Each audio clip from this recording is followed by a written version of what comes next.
pada 19 tahun 88, 42 tahun selepas tertubuhnya parti kesayangan Melayu itu, UMNO diharamkan. Ia merupakan suatu keputusan aneh dan tidak masuk akal. Ketika itu UMNO adalah parti pemerintah dengan 3 juta ahli. Parti berkuasa yang dipilih menurut peraturan perlembagaan.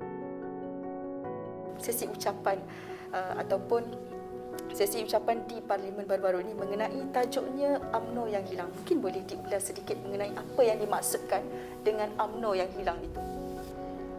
Saya diberi pandangan oleh banyak pihak tentang kegelisahan orang Melayu terutama sekali apabila tertubuhnya kerajaan baru ini. Kerana mereka rasa kedudukan mereka tidak begitu selamat. Bukan berarti akan berlaku peperangan dan sebagainya, tetapi kegelisahan itu menyebabkan mereka tak rasa yakin kepada keadaan yang ada. Jadi saya telah mendapat pandangan juga daripada rakan-rakan, pihak, orang yang tahu hal undang-undang secara mendalam, daripada kalangan pakar undang-undang, bahawasanya UMNO dulu, UMNO asal yang ada, masih hidup. Cuma boleh kita sifatkan sebagai berada dalam keadaan koma ataupun pingsan, tak aktif seperti parti-parti lain semenjak diharamkan dalam tahun 1988. Jadi saya kata mengapa tidak kita aktifkan UMNO ini. Jadi kita kata mesti dihidupkan semula UMNO yang sudah berada dalam keadaan koma begitu lama ataupun pingsan.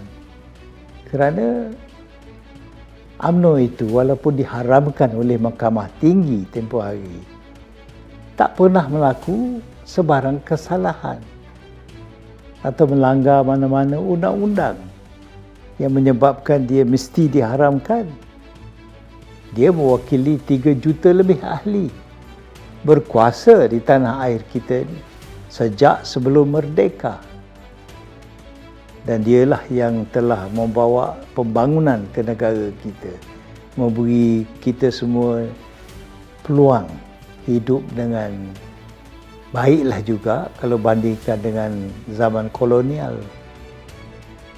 Dan kita rasa tak wajar UMNO seperti yang sudah berjasa ini diharamkan. Jadi persoalan timbul, mengapa bukan saja UMNO ini diharam tetapi dibatal pendaftarannya. Setahu kita, kuasa untuk membatalkan satu-satu pertubuhan seperti parti politik UMNO ini mesti atas desakan ataupun keputusan yang dibuat oleh ahli-ahli. Sebab di bawah Akta Pertubuhan tahun 65 atau 66, tidak ada kuasa yang diberi kepada pendaftar pertubuhan untuk memansuh ataupun membatal pendaftaran satu-satu badan. Kalaupun dari segi kesalahan atau kesilapan, mungkin ia ada disebabkan oleh kerana melanggar perintah pentadbiran dan sebagainya, tak daftar cawangan dan sebagainya. Itu perkara kecil, bukan sampai nak daftar, nak batal pendaftaran. Apa jadi kepada nasib macam UMNO, ada 3 juta ahli dan ada harta di merata tempat seluruh negara. Tiap-tiap negeri, tiap-tiap daerah ada bangunan UMNO sekurang-kurangnya kalau tidak ada harta yang lain. Ini bukan milik UMNO, milik ahli-ahli. Jadi bukan satu perkara yang mudah. Saya dari dulu lagi fikir soal ni. Tetapi dah kerana keadaan pada ketika itu, orang tak berani nak bergerak menentang pembatalan ataupun pengharaman UMNO. Maka kita terima sajalah pendaftaran UMNO baru yang sepatutnya tak boleh wujud selagi ada UMNO yang sah dari segi undang-undang.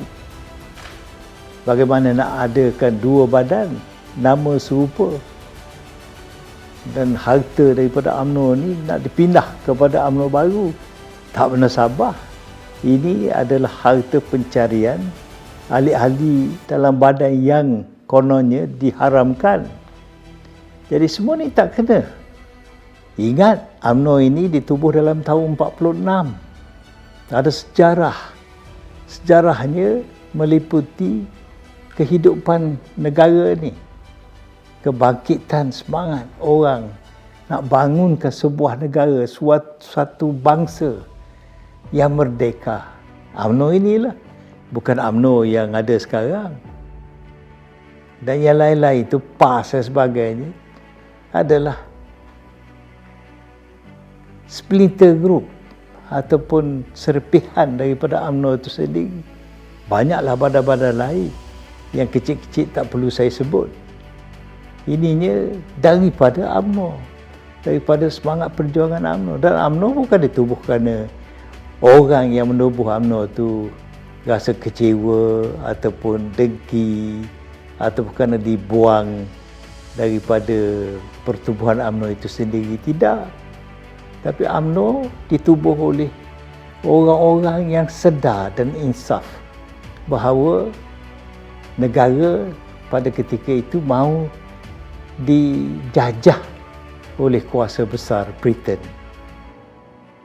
Itu sebab orang-orang ini walaupun kerdil, walaupun daripada persatuan-persatuan yang kecil, tak berduit, tak bernama dan sebagainya, telah dapat menggerakkan seluruh negara untuk menentang Malay Union yang dianjurkan oleh satu kuasa kolonial yang besar menakluki hampir 2/3 dunia ketika itu. Tapi orang Melayu ini berani bertindak sedemikian rupa, tak bergantung kepada upahan, tak ada duit nak galakkan mereka bergerak. Yang dia tahu risikonya jail, masuk jail, ditangkap oleh pihak British mungkin. Ini ukuran kita. Jadi dia orang telah bergerak, bukan saja dapat menjaga maruah raja-raja kita, raja-raja Melayu, maruah bangsa kita, bahkan dapat menuntut kemerdekaan sehingga kita berjaya, negara kita dimerdekakan atas usaha UMNO. Ajak orang lain bersama-sama berunding untuk kita merdeka. Tapi satu perkara besar yang kita kadang-kala kata dalam bahasa Inggeris, take for granted. Melayu dulu berpecah. Melayu Kedah, Melayu Johor, Melayu Kelantan, Melayu Terengganu. Kita, kalau ada orang datang dari Selangor ke Kelantan misalnya, kita kata orang luar. Orang Terengganu pergi ke Kelantan, dia kata tu orang luar. Sebab itu perkahwinan antara orang Melayu pun di antara satu negeri dengan satu negeri jarang kita kedengaran, kecuali dia waris jauh dan sebagainya. Tetapi kita tak dengarlah orang melanggar sempadan kerana nak kahwin. Tak berlaku. Tapi sekarang ni kita cukup sebati. Kita tak kenal pun orang ni orang Selangor, orang ni orang Johor, kerana kita semua Melayu. Itu UMNO tu yang bawa kita persepakatan menjadi satu keluarga besar. Itu satu perjuangan yang tak boleh lupa. Ini bukan kerana usaha PAS, bukan usaha parti-parti politik lain. Jauh sekali lah bersatu ke apa. Dia baru baru timbul aja. Tak ada jasa macam tu. Dan kita anjur rakyat, bukan rakyat Melayu, rakyat Cina, rakyat keturunan India lawan komunis yang nak bawa ideologi tidak bertuhan ke negara kita. Kita lawan sungguh hati. Bukan kecil main lawan komunis. Ramai tentera kita mati, polis kita mati, terkorban lawan komunis. Tetapi UMNO lah yang membulatkan tenaga seluruh rakyat menentang komunis. Sehingga diorang letak senjata untuk menerima kita sebagai kerajaan yang sah, yang merdeka, berkuasa di negara ini. Ini banyak orang lupa. Tetapi sekarang dengan kedudukan politik yang tidak stabil, membimbangkan kita. Ini suara yang saya dengar. Walaupun ada kerajaan, tetapi kerajaan ini tak bertahan lama. Kerana dokongan daripada rakyat, terutama sekali orang Melayu, tak begitu kuat. Jadi kalau kita biarkan keadaan ini berterusan tanpa dapat sokongan bulat, kemungkinan kita akan menghadapi huru-hara rakyat yang tak berduit. Apatah lagi sekarang banyak orang hilang pekerjaan. Orang-orang muda tak ada kerja. Ini semua kita nak cuba selesai, tapi kestabilan politik jugalah yang menjadi tanda tanya apakah yang mesti dilakukan oleh kita. Agong sendiri campur tangan nak tengok keadaan stabil pula. Tetapi akhirnya orang politik juga mesti menjamin kestabilan itu berkekalan. Itu yang kita nak elak. Jadi kalaulah kita dapat gerakkan UMNO lama ni untuk menyatukan semua orang dalam masa yang singkat, kita dapat menyokong kerajaan ini supaya menjadi kerajaan yang kuat. Tak akan timbul soal jatuh bangun kerajaan dalam keadaan yang terhimpit, terdesak dan sebagainya. Itu yang kita harap.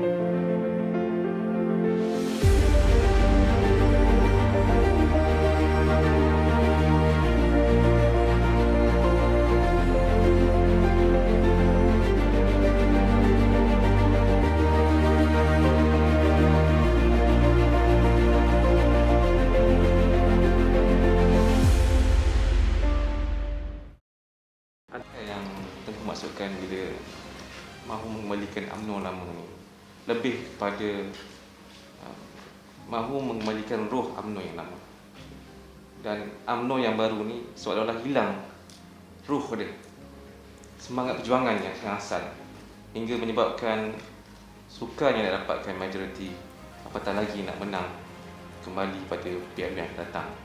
Adakah itu yang Tengku maksud? Saya tak tahulah sama ada mereka yang berkuasa sekarang sudah hilang roh perjuangan asal. Sebabnya mereka gelar diri mereka sebagai UMNO dan mengaku mereka ni pejuang UMNO. Saya sendiri tak dapat menyelami keadaan ini. Tetapi jelas sekali kalau orang meninggal UMNO yang ada, terbuktinya pilihan raya dulu kita dapat undi kurang. Berarti ramai daripada ahli UMNO sendiri tak mengundi. Tak bersama dengan kita, tak seperti dulu-dulu. Jadi ini berarti ada sesuatu yang tak kena. Ada sesuatu yang tidak memberi kepuasan hati kepada mereka, sama ada ahli ataupun penyokong, sehingga mereka bercerai dengan UMNO. Jadi kalaulah mereka bercerai dengan UMNO, saya tak tahulah kerana sifat yang ada kepada pemimpin sekarang, tidak ada roh perjuangan asal atau tidak, itu saya tak berani nak kata.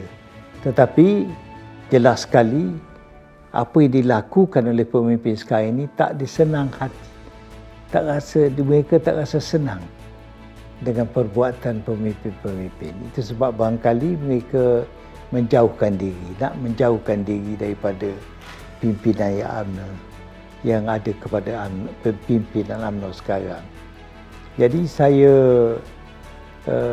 memikirkan elok kita perkuatkan kedudukan UMNO. Tapi saya sendiri menjadi pengurusi penasihat, ini lantikan Presiden dan Majlis Tertinggi UMNO. Tidak ada jawatan ini yang khas diperuntukkan dalam perlembagaan UMNO, cuma dia lantik saya je lah. Jadi saya terimalah untuk nak membantu setakat yang boleh bantu. Tetapi saya tengok keadaan tak berubah. Perhimpunan Agung buat keputusan nak bercerai dengan Bersatu dan sebagainya. Nampak berlengah-lengah. Saya tak dapat nak ikut sama lah. Itu sebab saya letak jawatan. Ada orang tafsir cara lain lah, itu dia punya hak lah. Jadi saya rasa tak dapat saya nak ikut cara yang dilakukan oleh mereka ini. Itu sebab saya tarik diri. Dan saya rasa penyelesaiannya mesti dengan UMNO asal. UMNO asal ni ada sejarah. Dan UMNO asal ni sememang telah memberi petanda kepada seluruh rakyat bahawa inilah badan yang benar-benar perlu dan patut disokong kerana telah banyak memberi jasa dan ataupun membuat jasa dan telah memberi manfaat kepada rakyat di negara kita. Tengku kata Tengku meletakkan jawatan sebagai pengurusi lembaga penasihat UMNO, jawatan yang dibutuhkan dalam perlembagaan UMNO. Adakah Tengku bermaksud ataupun tindakan Tengku ini memperlihatkan Tengku kecewa dengan kepimpinan UMNO hari ini, yang kita tengok dalam kajian hari ini pun kita tahu tidak ubah macam kajian lama, masih lagi anggota kajian Perikatan Nasional, bukan lagi didominasi oleh UMNO sendiri. Adakah Tengku cuba melahirkan kekecewaan itu? Saya nyata dalam surat saya kepada Presiden UMNO apabila saya meletak jawatan sebagai pengurusi Badan Penasihat UMNO, mengatakan tak ada makna Perhimpunan Agung meluluskan satu usul nak memutuskan sebarang kerjasama dengan Bersatu, sedangkan apa yang diwujud sekarang sebuah kerajaan gantian tidak membayangkan kita sudah bercerai, sudah putus hubungan dengan Bersatu. Bukan saya ada apa-apa terhadap Bersatu, tetapi semangat itu tak dizahirkan oleh penubuhan kerajaan baru. Itu yang dikehendaki oleh akar umbi yang disuara menerusi mesyuarat agung cawangan-cawangan di merata negara, yang akhirnya dibawa ke perwakilan-perwakilan bahagian, seterusnya ke Perhimpunan Agung. Tetapi nampaknya tak diterjemahkan sebagaimana dihasratkan oleh ahli-ahli di peringkat akar umbi. Jadi kekecewaan itu dirasai, bukan oleh saya seorang, oleh banyak pihak. Cuma tukar gambar seolah-olah main wayang. Jadi orang tak puas hati. Apakah ini had kemampuan dan kebolehan parti UMNO pada masa ini? Jadi kalaulah saya terus menjadi pengurusi penasihat, tak upaya saya mengubah perkara yang penting seumpama ini, iaitu menterjemahkan keputusan ataupun usul yang dilulus oleh Perhimpunan Agung sebulat suara, maka tak perlu saya kekal di situ lagi. saya tak upaya lakukannya, baik saya tarik diri. Itu tujuan sebenar ataupun sebab sebenar saya berundur. Tengku ada sebut dalam surat tu, keputusan mengambil balik anggota jemaah yang lama seolah-olah UMNO merestui kerajaan gagal. Apa yang maksudkan tu?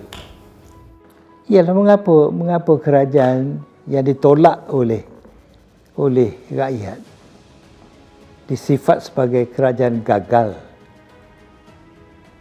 ditubuh balik, cuma bertukar jawatan atau portfolio sahaja. Menteri di Kementerian A pergi ke Kementerian B, yang ada di B pergi ke A. Itu seolah-olah macam nak main dengan rakyat ramai. Rakyat bukan bodoh, rakyat tahu. Dan rakyat serius. Ada banyak orang mati kerana COVID-19. Apakah ini mainan? Kita serius. Tiap-tiap hari beratus mati. Dan kes jangkitan COVID-19 ribu, 17,000, 18,000 sehingga 22,000 satu ketika. Negeri-negeri pula naik ribu. Sarawak 2,000 lebih satu hari. Selangor begitu juga. Jadi saya rasa kita tak boleh main-main. Ini tanggungjawab kita untuk menyelamatkan nyawa rakyat. Jadi kalaulah kita pandang rendah atau pandang ringan kepada masalah kehidupan rakyat, saya rasa rakyat akan marah kepada kita. Bukan saja marah, akan merasa amat kecewa dengan kemampuan kita. Kerana kita tak serius. Ini bayanganlah.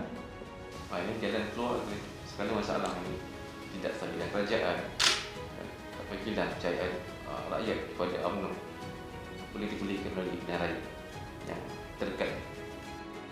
Ya, sepatutnya kita menyelesaikan masalah ini dengan mengadakan pilihan raya umum. Serah balik mandat kepada rakyat, biar rakyat menentu siapa yang layak diangkat sebagai kerajaan baru. Itu yang sebaik cara, ikut proses demokrasi. Tetapi kerana COVID-19, mungkin kempen pilihan raya akan mendedah ramai pihak yang terlibat dalam proses pilihan raya kepada jangkitan penyakit ini, boleh membahayakan rakyat ramai.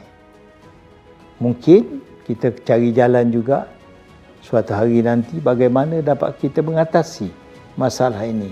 Kalau kita mesti juga ada pilihan raya dengan cepat. Sekiranya UMNO gagal dipulihkan dalam tempoh sebelum PRU, apakah Tengku berhasrat untuk mungkin membuat satu lagi ataupun kita panggil parti baru menggantikan UMNO? Saya rasa nak buat parti baru boleh, semua orang boleh buat parti baru. Tetapi sejarah tu tak boleh nak disamakan dengan perjuangan asal yang dibawa. Lagipun UMNO sebuah parti yang lama. Bukan saja parti yang bersejarah, tetapi mendapat dukungan ramai. Dan kalaulah UMNO ni lemah, ia dirasai oleh orang yang ramai. Dan ini akan menggugat keadaan kestabilan politik itu sendiri dalam negara. Itu yang menjadi masalah. Jadi itu sebab bagi saya, kalaulah tidak ada pilihan, maka inilah jalan yang patut ditumpu untuk kita bangkit semula semangat perjuangan untuk menstabilkan keadaan dalam negara. Dan saya rasa memang sudah ada ribu-ribu orang yang bersama dengan UMNO asal. Cuma kita nak cari langkah yang baik, strategi yang boleh diterima supaya membangkitkan semula semangat perjuangan ini. Saya tahu kerana COVID-19 kita tak bebas bergerak sana sini. Tetapi sekarang ni ada handphone, ada macam-macam. Kita boleh berhubungan dengan dia orang. InsyaAllah barangkali kita boleh tarik dia orang untuk mengguna apa juga kemampuan mereka untuk bersama dengan gerakan ini. 2 kali Tengku menyebut semangat. Apakah ini bermakna mungkin semangat 46 itu akan diadakan semula? Maksudnya parti baru itu adalah semangat 46? Ya, seolah-olah begitulah. Kerana parti ini parti yang dalam koma, saya sebut tadi, tidak aktif.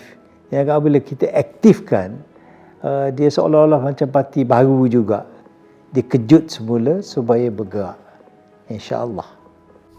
Bila UMNO diharamkan 1998 dan tersebut tidak sah kerana Jabatan Pendaftaran tidak memiliki kuasa untuk membatalkan pendaftaran UMNO, hanya kerana cawangan. Kenapa agaknya ketika itu tiada mana-mana pihak mencabar di mahkamah keputusan itu? Saya rasa keadaan tidak mengizinkan. Oleh kerana pada masa itu pimpinan negara begitu kuat. Pengaruhnya luar biasa. Orang semua naik takut oleh kerana berlakunya pemecatan ketua hakim negara. Dan 3 hakim persekutuan pada ketika itu. Menakutkan orang, dan pegawai kerajaan pun diturun pangkat dan sebagainya. Raja pun kekebalannya dikurang ataupun dibuangkan oleh pindaan perlembagaan yang dilakukan oleh pemimpin ketika itu. Ini semuanya telah menyebabkan orang naik gerun, tak berani nak bertindak. Dan saya pun tak tahu mengapa lawyer tak bakit soal ini di ketika itu. Dan ada pula ISA, undang-undang yang boleh mencekup sesiapa tanpa beri notis, nak ditahan dan sebagainya. Jadi orang naik takut. Jadi tak siapa berani nak bertindak. Saya fikir begitu. Takut dengan kerajaan yang kuat ataupun takut dengan tone Dr. Mahathir Mohamad ketika itu? Ya. Seolah-olahnya begitulah. Dan pres pun dikontrol, tak bebas nak mencerita peristiwa-peristiwa yang berlaku ketika itu.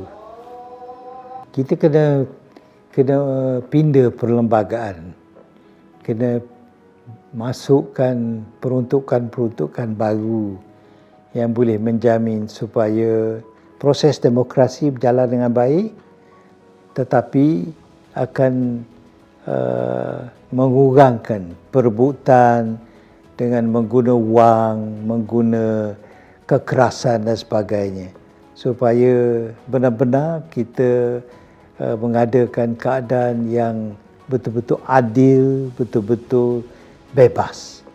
Tapi kalau kita teruskan juga dengan cara yang lama, cara biasa-biasa diamalkan, saya rasa tak dapat kita nak baiki keadaan yang kita alami sekarang ini. Apakah kepimpinan UMNO sekarang sedia untuk meminda apa yang telah Tengku nyatakan ataupun? Saya rasa UMNO sekarang tak mahu buat apa-apa. Saya maksudkan UMNO yang kita nak bangun, nak bangkitkan ini, mesti bersedia membuat peraturan-peraturan yang boleh menjamin proses demokrasi berjalan dengan cara yang baik. Yang sekarang ini tidak ada pimpinan lagi kerana kita hanya nak mewujudkan pro-tem committee. Jadi pro-tem committee ini akan menyediakan pemilihan akan datang. Dan barangkali orang macam saya ni, kalau terlibat pun tidak akan terlibat dalam pilihan raya dan sebagainya. Kita akan buat peraturan supaya ada kebaikan. Kebaikan akan wujud dan tidak ada keadaan yang boleh menyulitkan perjalanan parti di masa hadapan. Apakah Tengku menaruh harapan untuk diletakkan sebagai calon utama menjadi kepimpinan tertinggi dalam parti ataupun mungkin diberikan jawatan lantikan? Oh, saya sebenarnya dah tua. Saya tidak utamakan diri saya. Biarlah ada orang yang berbakat memimpin ini. Siapa juga ni? Datuk Mahasan? Tak tahulah, tengoklah. Datuk Mahasan UMNO baru, UMNO yang ada sekarang. Saya tak tahulah. Ramai orang yang mempunyai bakat, ramai orang yang mempunyai kebolehan dan kemampuan. Mereka lah akan menawar diri dan bergantung kepada penilaian ahli-ahli. Mereka akan dipilih. Dia sebut UMNO lama. Of course, UMNO lama, orang lama. Walaupun ada yang dah tinggal masih ada seperti hari ini.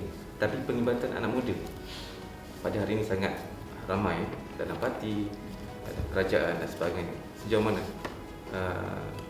Tengku melihat pelibatan anak muda dalam memperkasakan kepimpinan parti dan juga negara sebagai pembuat dasar kuasa akan datang? Saya punya pendapat, kita jangan harap kepada orang lama semata-mata. Orang muda, orang baru yang belum pernah diuji ataupun belum pernah diberi tanggungjawab, sememangnya mempunyai kebolehan mungkin lebih daripada yang ada. Dan kalau kita tak cuba, kita tak akan ketahui. Sebenarnya orang kita bukan saja mempunyai kepandaian dan kemampuan untuk melakukan sesuatu yang baik untuk bangsa dan negara. Sebenarnya mereka telah pun didedah kepada berbagai-bagai masalah dan ada cara penyelesaian yang barangkali kita tak terfikir yang boleh dikemukakan oleh generasi baru. Saya cukup percaya bahawa generasi baru mempunyai pandangan-pandangan yang lebih baik daripada apa yang boleh disuarakan oleh golongan lama seperti peringkat saya dan sebagainya. Kita tengok sudah apa yang berlaku di Amerika. Kennedy jadi presiden, umur 43 tahun. Obama muda, dia 43 tahun juga jadi presiden. Boleh kirakan orang muda lah. Clinton juga umur 42 tahun, dia jadi presiden. Muda-muda. Ini presiden di Austria yang baru dipilih tahun lepas. Umur 37, 38. Jadi pendek kata, kita mesti uji, mesti beri mereka ini kesempatan untuk memimpin kita. Asalkan kita puas hati mereka ini matang.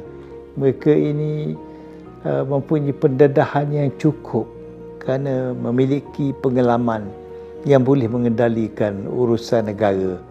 Dan saya percaya ramai di kalangan kita. Tinggal lagi politik wang menghalang mereka. Ini yang kita nak perjuangkan supaya dapat kita hapuskan politik wang.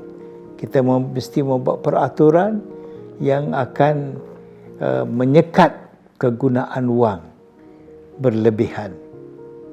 Kita mesti kawal penggunaan wang dalam mainan politik. Dan kadang-kadang orang yang mempunyai wang, dia akan menyekat kemarahan orang muda. Sehingga kan kita, satu bangsa, tak dapat menikmati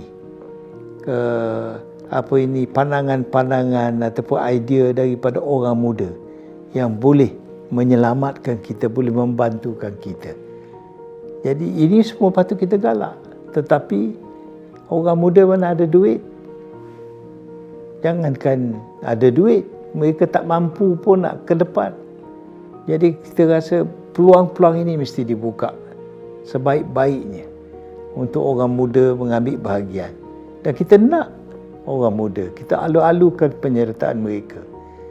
Dan sememangnya kalau kita ada orang muda, lebih lama kita dapat menstabilkan keadaan politik negara. Kalau tidak, kita bertukarlah. 2 tahun tukar kerana kawan tu dah tua, nak mati. Jadi kita kena cari orang lain pula. Kalau kekal dengan orang tua semata-mata, kita kena galak orang muda masuk terlibat dalam soal memikul tanggungjawab untuk menguruskan hal ehwal negara. Kita kena berani, dan kita kena yakin kepada kebolehan mereka. Ya, bila dia jadi ketua bahagian misalnya, ini contohlah, dia akan memiliki pengaruh. Bila ada pengaruh, ada sajalah peluang untuk buat duit, kerana dia berhampiran dengan orang yang berkuasa, dapat itu, dapat ini barangkali, dan dengan sedikit bantuan daripada luar, maka mereka dapat mengadakan khazanah, dapat adakan tabung untuk memajukan diri mereka, bukan memajukan parti. Kebanyakannya memajukan diri dia, dan duit itulah yang akan menghalang orang muda naik, kerana jadi saingan kepada dia. Dia tak mahu saingan, tetapi kita nak galak orang muda masuk supaya orang muda mengambil alih tempat mereka. Kita semua ni bukan tongkat langit. Satu hari terpaksa kena pergi, dan kita kena sedia tempat-tempat ini untuk orang mengambil alih tempat kita. Baru stabil keadaan politik, dan baru dapat kita lanjutkan perjuangan kita dengan ada gantian daripada kalangan orang muda yang sudah pun diasuh untuk mengambil alih tempat kita sebagai pemimpin. Tengku sendiri macam mana? Adakah Tengku akan bertanding pada pemilu yang akan datang? Tak ada, saya tak ada. Saya tak pernah bertanding. Saya bertanding sekali saja lawan Dr. Mahathir dulu dalam tahun 1987. Selepas tu orang calon ke saya tak bertanding. Bila dicalon, kadang-kala nama saya terlekat, dia orang undilah. Tapi yang saya lawan betul-betul ialah tahun 87. Apakah tidak mahu mempertahankan lagi kerusi sebagai ahli parlimen Gua Musang pada PRU15 walaupun dicalonkan nanti?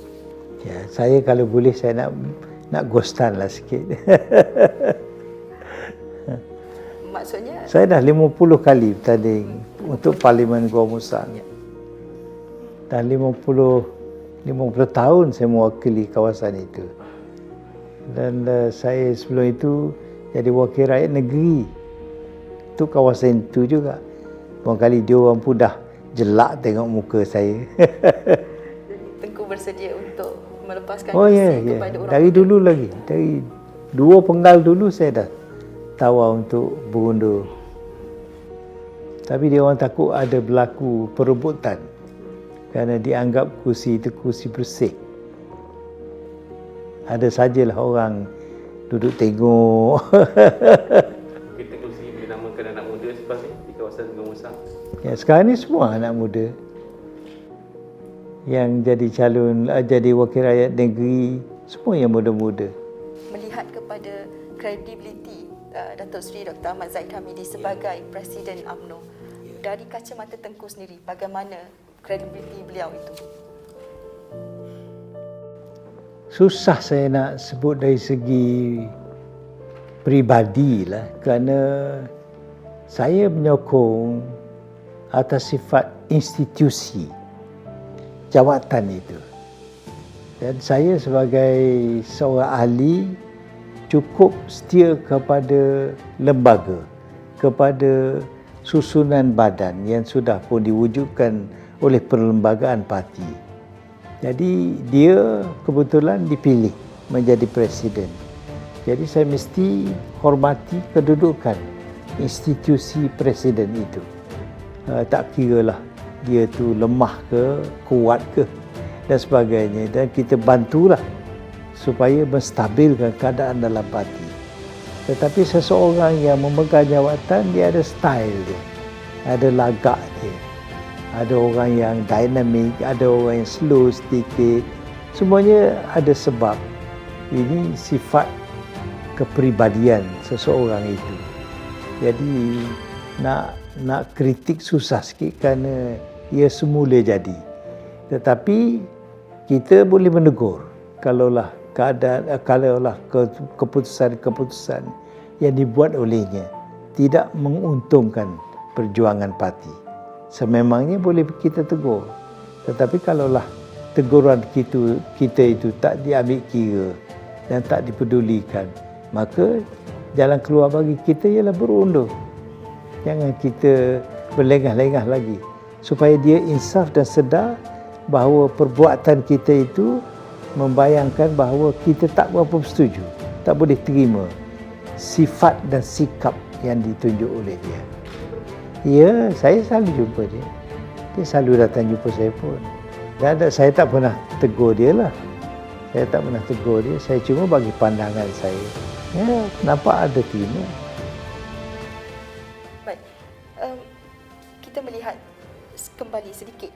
Saya cukup berminat dengan UMNO lama ini kerana sudah pasti ia, bila kita kata satu orang kata semangat yang baru mungkin kan. Tetapi apabila kita melihat organisasi ini yang akan dibuat kembali, perlu mencari orang-orang lagi kan, dia seolah-olah bermula daripada zero. Apakah kemungkinan kita melihat figura seperti Tun Dr. Mahathir Mohamad yang bersama pejuang itu hanyalah parti kecil? Mungkinkah akan ada kerjasama di antara Tengku sendiri dengan Tun Dr. Mahathir Mohamad? Saya tak ada tidak membeza tali persahabatan ataupun bentuk kerjasama dengan sesiapa, asalkan ia tidak menghalang kemajuan yang diperjuangkan oleh saya ataupun badan yang saya menjadi anggotanya untuk kita menghasilkan cita-cita kita bersama. Tak ada niat ataupun tidak ada tujuan sedemikian rupa, tak ada. Jadi kalaupun nak ada kerjasama dengan Dr. Mahathir misalnya, untung rugi akan menjadi asas perkiraan kita, sama ada boleh tak boleh kita bekerjasama. Sesiapa pun. Itu sebab dalam ucapan saya di Parlimen 4 hari dulu pun saya kata UMNO asal ini kalau dapat digerak semula akan menerima sesiapa saja daripada kalangan orang Melayu untuk menyertai. Kita alu-alukan kemasukan dia orang. Tapi kita nak tentukan syarat-syarat supaya orang yang nak bersama dengan kita mempunyai sifat-sifat yang baik yang boleh diterima oleh masyarakat. Melihat kepada senario politik hari ini yang di awal tadi Tengku kata goyah dengan UMNO-nya tidak mengikut apa kata akar umbi pada PAU yang lalu. Bagaimana hujung-hujung ini Tengku melihat kepada prestasi dan juga situasi politik hari ini? Itulah, kita tak berapa puas hati kerana saya tadi sebut dalam jawapan saya kepada persoalan pimpinan di kalangan orang muda. Saya rasa politik wang telah menghalangkan penyertaan mereka dan orang yang memegang jawatan mengongkong kedudukan itu, dan mereka tak mahu ada saingan langsung dalam parti yang mereka menjadi pemimpin. Ini satu saya boleh sifat sebagai kecelakaan lah kerana telah membantut kemajuan dalam parti itu sendiri dari segi kemampuan, dari segi idea dan sebagainya. Kita nak lebih terbuka, kita nak banyak idea kerana masalah dalam negara ni banyak dan kita nak kepada idea-idea yang baik yang boleh membantu rakyat ramai. Tentang UMNO lama 1946, adakah ia telah disahkan tidak haram oleh mana-mana badan? Dari itu mana-mana badan mengeluarkan pengiktirafan bahawa perkara itu tidak sah pengharaman. Saya rasa tak perlu kita buat pernyataan selain daripada apa yang telah saya suarakan dalam ucapan saya di Parlimen 4 hari dulu, kerana tidak ada kuasa bagi mahkamah nak mengharamkan badan seperti UMNO lama. Itu adalah satu kesilapan. Itu dalam bahasa Inggeris, keputusan itu adalah a nullity. Nullity maknanya tidak ada benda yang boleh diadakan. Jadi tak keluar kenyataan pun tak ada kena-mengena dengannya. Sebab dikirakan tak ada sesuatu yang boleh menyebabkan UMNO mesti diharamkan. Nombor satu. Nombor dua, oleh sebab UMNO tidak pernah melanggar mana-mana undang-undang ataupun mana-mana peraturan. Mengapa nak haramkan? Nak denda pun tak boleh. Kerana dia tak melakukan kesalahan. Jadi ini semuanya kesempatan yang ambil oleh mereka yang terlibat ketika itu untuk hijackkan kuasa untuk memimpin satu badan yang nak ditubuhkan. Sebenarnya tak patut dilakukan.